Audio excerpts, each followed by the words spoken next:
What's up everybody, today I will show you how to upload content on Zedge app. Just follow and watch this video till the end. You should open Zedge like this first. It's going to take you to the wallpaper page. Click on your profile right now. Next, you should click on upload and come here, click on upload. Right now, it will open on your browser. So here guys, on your browser, if you want to make content, it's very easy. Just click on upload more. Click drag and drop, browse. And here is three options. The first one in the left is camera, if you want to take a picture and upload it. Voice recorder, if you want to record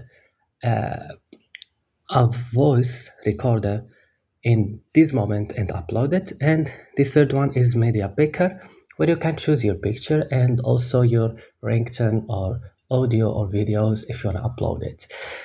And from here you can make content, guys. So I hope this video was useful for you. Don't forget to like and subscribe, and bye.